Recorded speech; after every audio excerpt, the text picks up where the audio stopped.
Hey guys, how's it going? Today I'm going to be discussing my tank build. This was the creation of this build started with me, but my cousin Sparta, he pretty much took this build and perfected it, made it what it is today, and all of its awesomeness. So I want to give credit where credit is due. Essentially, this build is designed so that way you can essentially permablock. You can just pretty much take the whole time. You don't have to worry about letting up on your guard. And the way we do this is by the combination of the Earth and Heart passive that grants you 5% of your max stamina every time you use one of your Earth and Heart abilities. And it's also built around the Engine Guardian set. So let me show you the gear that I'm using. I'll go over that first. I have well, at all times I have two pieces of endurance going on. So right here I have two pieces with the weapon and with one piece of my jewelry. At all times I have two pieces of the agility set going on. So we have the ring and we have the necklace. And for my sword and shield setup, I have my third piece of the endurance set with the Grevous Ward shield. So what makes this shield unique is the fact that it has health regen as its enchantment. And you can't get that in any other means when it comes to the shield. It can only be like a max stat. And that complements a Dragon Knight Nord tank very well because it allows you to get some insane health regen. So I'll continue to go over the rest of my build. For the weapon, I made sure I had defending on. I made the shield gold, by the way, because it has reinforced, which is nice, but I have a champion passive that increases my shield strength by 75%. So that's really the only reason why I made this gold. That and Roshin's pretty easy to come by. Whereas putting 8 tempering alloy for 1% more physical and spell resistance doesn't quite feel worth it to me. So that's why that's still purple. If your main focus is tanking, then your stats going to be a lot better than mine. Because with the exception of this, all of my gear, its quality is purple. The enchants are purple. Its upgrade level is purple. So if you were like to make all this gold, you have much better stats than I do right now. But anyways, let me continue. 2-piece Engine Guardian, 1-piece medium, 1-piece heavy. That's so I can get the Undaunted Metal. I get 2% more of all my stats by doing this combination.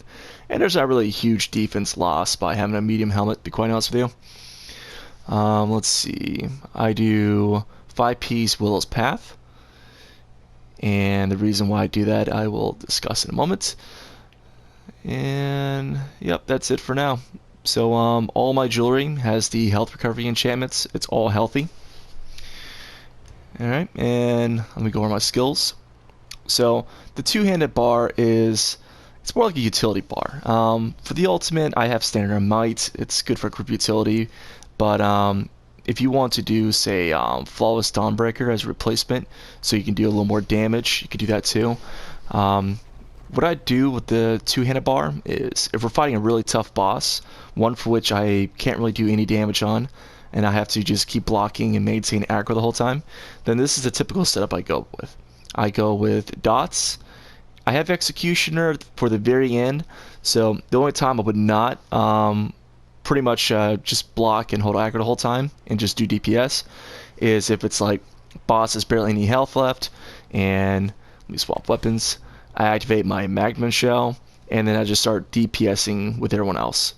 And that's the only time I would do that, when I cannot die. Alright. So anyways, I got Rally on my two-hand bar. I have Inner Fire, which is incredibly useful. It makes it so if you're fighting, like for instance, if you're doing Imperial Prison, and you have those H-Narcs, those Flash H-Narcs just taken off after one of your buddies off in distance, maybe it's a healer throwing the little poop bombs at the boss, they use the Inner Fire in order to aggro them from afar. I have Brawler on, and I have Unstable Flame. These are just 2 dots I can just use real fast, just so you can do a little DPS as you're taking. So essentially I would just like do a dot here, use unstable flare or unstable flame, and then switch back to my sword and shield. Alright, so if we're doing a fight for which I can do some DPS, like say you're taking the planar inhibitor, what I would do is I'll swap out the inner fire for crit charge, just in case a slim chance you get the portals, and I will swap out my unstable flame for dizzying swing. And the reason why I went with dizzying swing over wreck and blow is because, quite frankly, your tank, your DPS is going to suck, regardless if you have wreck and blow or not. However, what you can do is be helpful to the team by reducing the boss's damage output by 15%. So that's why I went with that route. Alright, now the main bar you're going to be on, the sword and shield bar. Magma armor, magma shell in this case. I like to have this, and I pretty much never use it. And the reason why I never use it is because I want to keep it in case the healer goes down. So if any of the DPSs go down, your healers got them. The healers, typically the Templar, they have that fast revival speed. They're the one in charge of that.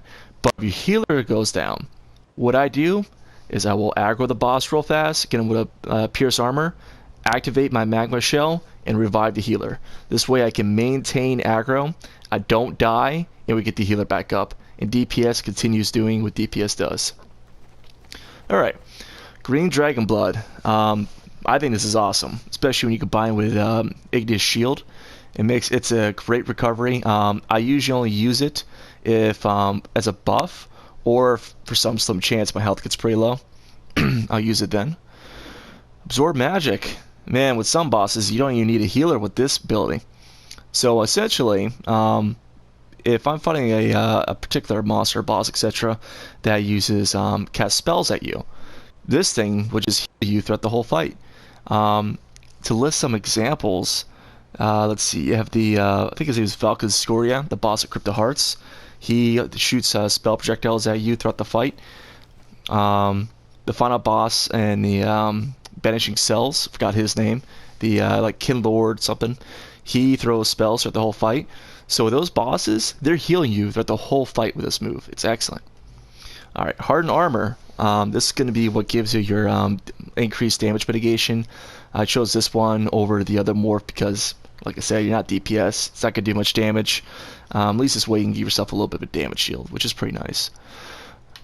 Ignis Shield. This is the move you will spam throughout the whole fight. And the reason being is because, for one, it makes it so you get increased healing. It places damage shields on you and your allies, which is helpful. And this is the move that's going to be giving you your stamina gen throughout the whole fight.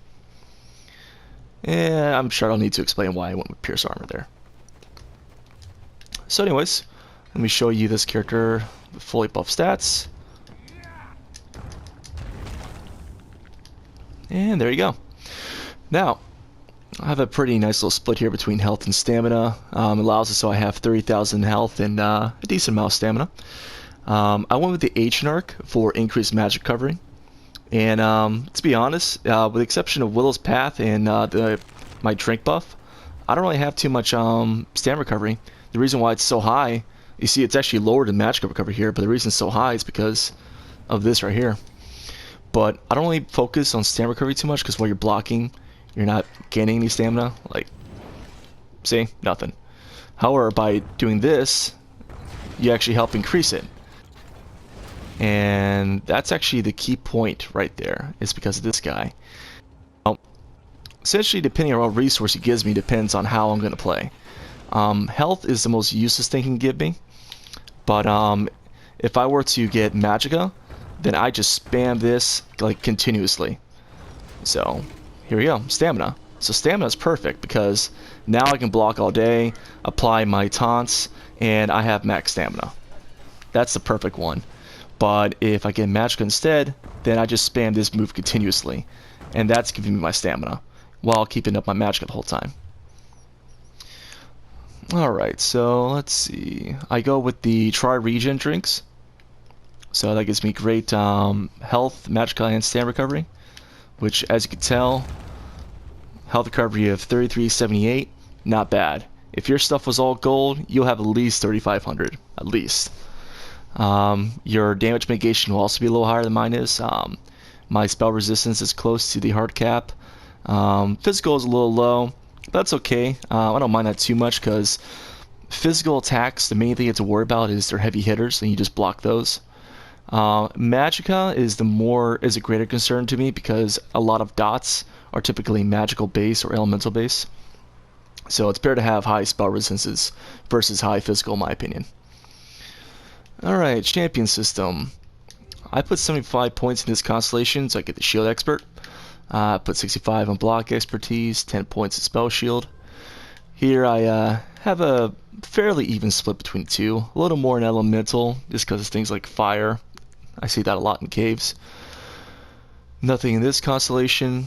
For this one, I have cost reduction for both magic and stamina. Now, with my playstyle, you would assume I might put everything in magicka, but I still gotta use rally. I still gotta use my taunt. And I'd rather that consume as little stamina as possible. That's why I have the cost reduction there. When it comes to regen, I mean, I put 1 point here just because, 1 point, 1 whole percent. That's the biggest, most bang for your buck there. But primarily, I put most of my points into the Arcanus, just so that way I can keep spamming Ignis Shield throughout the fight. 13 points here, get my 5%. You don't dodge roll really at all as a tank. However, you do get CC'd once in a while, and make that as least punishing as possible. Your character is a tank, so all these offensive passives aren't going to do much for you. I put 100 in Bless just to get my rally as much as possible, as well as my green dragon's blood. The remainder of my points I put into Mighty. It helps for Brawler, but if we're in a fight for which I can actually use Dizzying Swing, then it makes it so that hits a bit harder. Alright, I think that pretty much covers it. So if you guys have any additional questions, please leave them in the comments below, and I hope you enjoy this video.